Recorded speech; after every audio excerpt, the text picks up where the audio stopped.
네, 안녕하세요. 주식은 역시 끼리끼리새 끼리십니다. 안녕하세요, 여러분들. 자, 오늘은 금요일입니다. 그렇기 때문에 정말 빨리 오늘의 뉴스를 보고 끝내보도록 할게요. 첫 번째, 돌파 감염이 생각보다 높다고 합니다. 그러니 여러분들, 난 백신 맞았으니까 무적이야, 이러한 생각은 금물이라고 하네요. 그리고 두 번째, 비트코인 시즌 4,885 할인 중이라고 합니다. 이번에는 또 왜 빠지는지 한번 보도록 할게요. 다음으로 세 번째, 아이폰 14 삼성 때문에 노치가 삭제될 수 있다고 하네요. 그리고 마지막으로 스타벅스 미국에서 첫 노조가 결성이 되었다는 소식입니다. 자, 매일매일 주린을 위한 경제뉴스 10분 정리. 오늘은 21년 12월 10일 금요일입니다. 자, 여러분들, 이번 주 진짜 고생 많으셨고요. 이번 주말 와, 이렇게 쉬어야 되나 싶을 정도로 푹 쉬시기 바랍니다. 같이 공부하시죠. 렛츠 겟잇.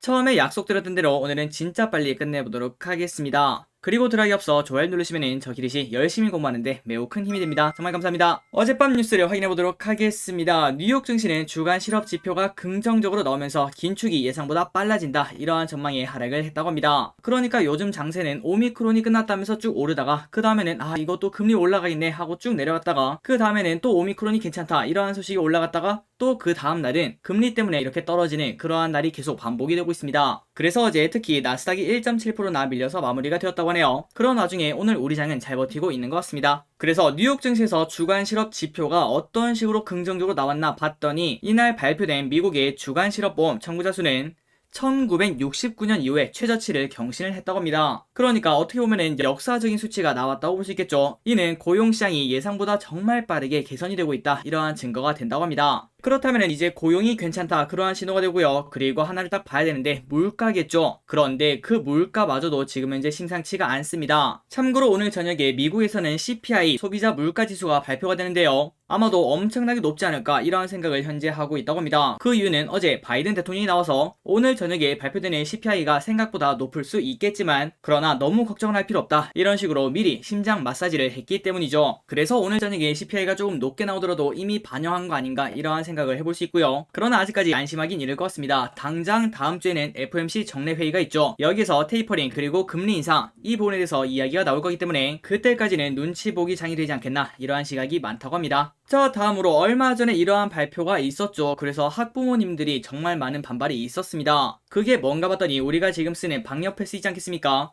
이 대상 시설을 학원, 독서실, 스터디 카페 이런 곳에 전부 다 적용하겠다, 이러한 발표를 했었죠. 그런데 우리가 지금 딱 생각해봐도 아마도 학생의 거의 80에서 90%는 학원은 다닌다고 생각을 해볼 수 있습니다. 그런 와중에 학원을 가려면 방역 패스가 있어야 된다, 백신을 맞아야 된다, 이렇게 말하니까 이거는 사실상 강제 아니냐, 학교 오려면 백신 맞아라, 이거랑 똑같다, 이러한 반발을 했다고 하죠. 그래서 이 부분에 대한 부담감을 느낀 걸까요? 정부가 청소년 방역 패스 일부 내용을 조정하겠다, 이러한 시사를 했다고 합니다. 아직까지는 정확하게 발표가 되지 않았지만 여러 의견을 수렴해 보완할 대책을 마련하겠다, 이렇게 말했다고 하네요.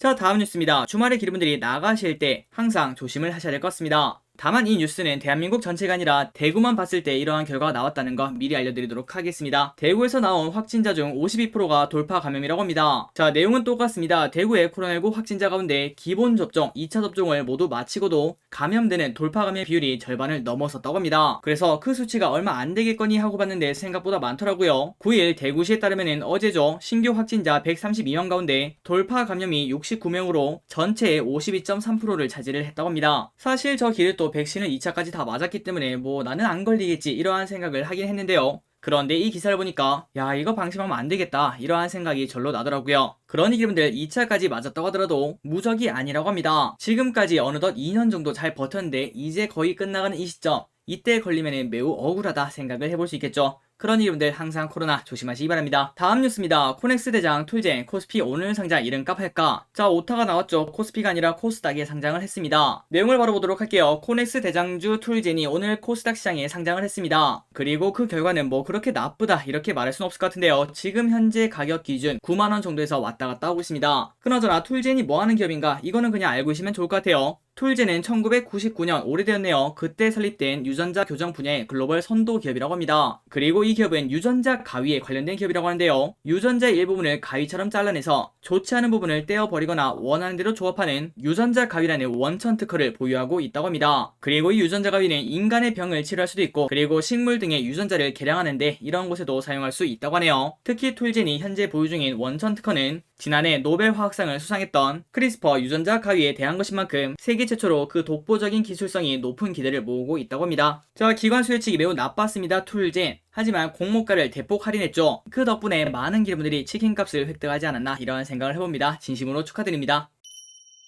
자, 아마도 많은 기분들이 이러한 기사를 보면은 야, 미니스톱 아직도 있어 이렇게 말씀하실 것 같습니다. 그런데 이 미니스톱 3년 만에 또다시 매각에 뛰어들었다고 합니다. 한번 보도록 할게요. 3년 만에 매각이 재차나선 한국 미니스톱 인수전이 묘한 분위기로 흘러가고 있습니다. 3년 전에는 매각가가 마음에 들지 않아서 미니스톱이 안 판다 이렇게 얘기했었는데요. 하지만 3년이 지난 이후에 지금 딱 봤더니 첫 매각 때랑 비교하니까 오히려 몸값이 더 떨어졌다고 합니다. 그러나 그거는 미니스톱의 이야기겠죠. 인수전에 관심 있는 일부 원매자들은 매각 가격이 박하게 형성된 게 나쁘지 않다 이러한 평가를 당연히 내린다고 합니다. 그래서 아직까지는 알 수가 없겠지만 결국 마판까지 인수전에 남을 진성 원매자들이 제시할 가격대가 관건으로 꼽히는 중이라고 합니다. 그렇다면 누가 인수를 하려고 할까요? 일단 가장 먼저 달려오는 건 이마트라고 볼 수 있겠죠. 헐레벌떡 뛰어올 겁니다. 그 이유는 지난번에 봤다시피 현재 우리나라의 편의점이 너무나 많다고 생각을 해볼 수 있겠죠. 왼쪽을 봐도 편의점, 오른쪽을 봐도 편의점, 그리고 앞뒤를 봐도 편의점이 있다는 걸 우리가 확인할 수 있습니다. 그런 상황에서 편의점을 추가로 지을 수가 없는데 지금 현재 4등인 이마트는 조금 더 몸집을 굴리려면 단 한 가지 방법밖에 없습니다. 그 방법은 다른 거를 인수하는 거겠죠. 그런데 자기보다 오히려 몸집이 큰 CU, GS25, 세븐일레븐 절대 안 팔겠죠. 그렇다면 자기 딱 아래 봤더니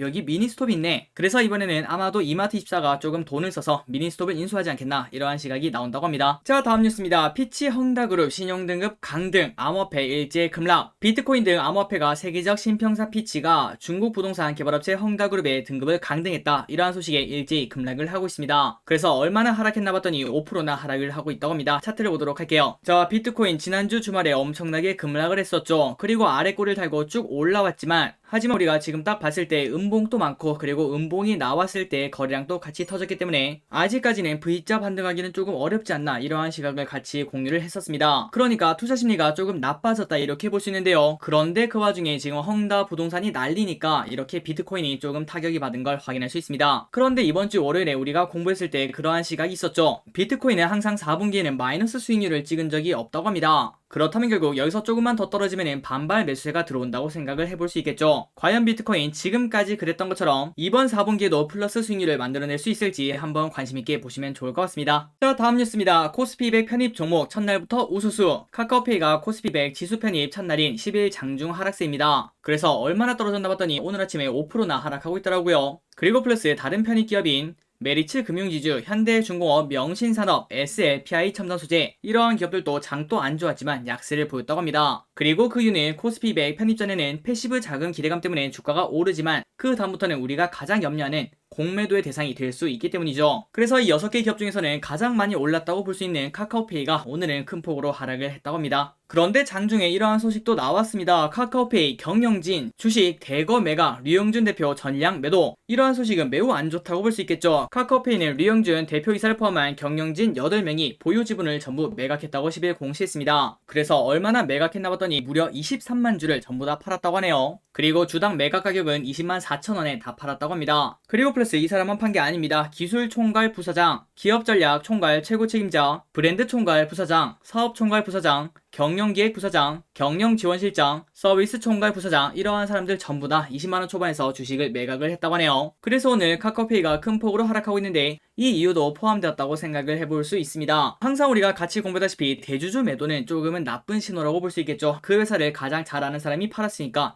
야, 이제 당분간 오르긴 쉽지 않겠다. 이러한 투자 심리가 반영될 수밖에 없을 것 같습니다. 그리고 얼마 전에 SKIT 여기서도 2대 주주가 블록딜을 했죠. 그 다음부터 한 2주간은 주가 흐름이 안 좋았다는 걸 우리가 확인할 수 있네요. 다음입니다. 중동의 K치킨 상륙, 교촌치킨 두바이 1호점 개점. 치킨 프랜차이즈 교촌치킨이 아랍에미리트 두바이에 첫 번째 매장을 열었습니다. 이제 우리는 두바이에 가도 치킨을 먹을 수 있습니다. 그리고 어디에 열었나 봤더니 현지인 중심 상권에 오픈했다고 하고요. 그리고 여기를 기점으로 두바이 내 지역 점포는 물론 다른 중동 국가도 진출하겠다 이러한 전략이 있다고 합니다. 이틀 전에는 BBQ가 이제 미국에 진출했다 이러한 소식이 있었는데 이번에는 교촌치킨이 중동에 진출을 했다고 하네요. 아마도 당연히 성공을 할 거라고 생각을 해볼 수 있습니다. 다음입니다. 아이폰 14에는 노치가 없다 이러한 루머가 현재 나오고 있습니다. 그 이유가 삼성 때문이라고 하는데요. 한번 보도록 할게요. 애플의 내년 스마트폰 라인업인 아이폰 14 시리즈에서 5년간 유지해온 노치 디자인이 사라질 것이라는 전망이 나오고 있습니다. 그 이유가 뭔가 봤더니 디스플레이 공급 업체 중 하나가 삼성 디스플레이가 될 가능성이 크다는 이유 때문이라고 하네요. 자, 노치는 제일 처음에 나왔을 때 정말 많은 사람들이 놀렸습니다. 저게 뭐냐, M자 탈모냐, 이러한 이야기가 정말 많았죠. 그런데 그때로부터 벌써 시간이 4년이나 지났다고 합니다. 그때가 2017년이라고 하네요. 그런데 이제는 그 노출을 버리고 OLED 패널 공급업체가 삼성 디스플레이가 되었기 때문에 아마도 지금 삼성처럼 펀치홀이 되지 않겠나, 이러한 전망이 나온다고 합니다. 물론 이거는 아직까지는 루머이기 때문에 정해진 바는 없다고 볼 수 있겠죠. 그나저나 내년 1분기에는 삼성 S22인가요? 그게 출시되죠. 그거를 저기리스 목 빠져라 현재 기다리고 있습니다.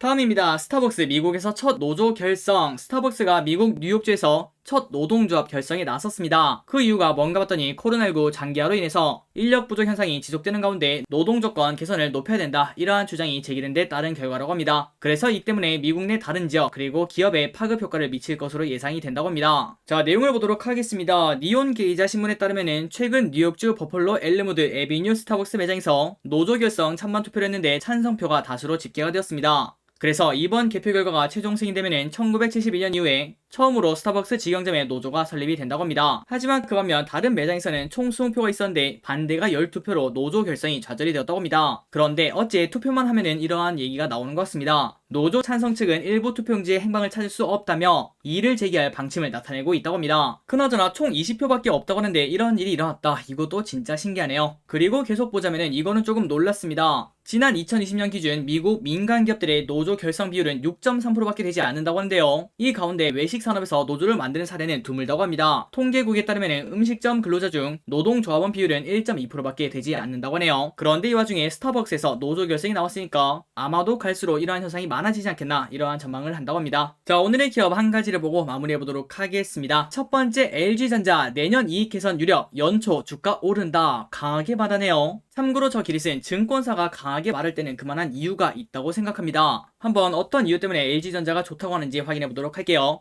신한금융투자는 LG전자에 대해서 수요 불확실성을 감안해도 내년 이익 개선이 유력하다며 투자 의견 매수, 목표 주가를 16만원을 유지를 했습니다. LG전자는 수요 불확실성이 있어도 국내외 가전 경쟁사들 대비 상대적으로 유리하다며 이는 프리미엄 과정과 OLED TV 비중이 높기 때문이라고 말했다고 합니다. 그리고 플러스 LG전자의 주가는 지난 10월 13일 기준으로 IT 대형주 중 유일하게 하락 중인데요. 뭔가 좀 슬프다고 볼 수 있겠죠. 그러나 통상적으로 연초의 주가가 견조한 경험이 많다고 합니다. 최근 10년간의 자료를 봤더니 10번 중에 7번은 상승을 했고 그리고 3번은 하락을 했다고 하는데요. 그런데 최근 6년을 보면은 작년에는 코로나 때문에 엄청나게 빠졌었죠. 그때를 제외하고는 전부 다 상승으로 마감을 했다고 합니다. 그렇다면 이게 그냥 운일까요? 그런데 그게 아니라고 합니다. 자, 이러한 LG전자의 연초 주가 랠리는 상고하저 실적 계절성에 기반을 한다고 하는데요. 지금 현재 LG전자의 판촉비 등 비용의 시기별 배분, 에어컨 출하량, 신제품 출시 일정 등의 이유로 상반기 수익성이 하반기 대비 견조하다고 말했다고 합니다. 그래서 LG전자 지금 현재 주가는 12만 5천원, 그런데 목표가는 16만원이라고 하고요. 그리고 내년 예상포가 6.5입니다. 이거는 좀 싸다고 볼 수 있겠죠. 물론 이거는 컨센서스이기 때문에 나중에는 실적 전망이 바뀔 수는 있겠지만 만약 이거를 그대로 따라간다면은 야, 이 정도로 실적이 좋은데 주가가 안 오르면은 그건 너무 이상한 거 아닌가, 이러한 생각을 해볼 수 있을 것 같아요. 그리고 지금 LG전자의 차트를 보니까 그때 애플카 이슈가 나오면서 주가가 쭉 올랐다가 그 다음부터 11월 말에 시장이 정말 안 좋았죠. 그때 쭉 빠지더니 지금 다시 슬금슬금 올라오고 있는데 미리 우리가 공부한 다음에 삼성전자, SK하이닉스처럼 이거를 뚫고 올라갈 수 있는지 그 부분을 우리가 관심있게 지켜봐야 될 것 같습니다. 자, 오늘의 경제뉴스 여기까지 끝났습니다. 항상 이렇게 같이 공부해주셔서 진심으로 감사드리고, 자, 여러분들 감기 조심, 코로나 조심하시고요. 이번 주말 와 이렇게 쉬어야 되나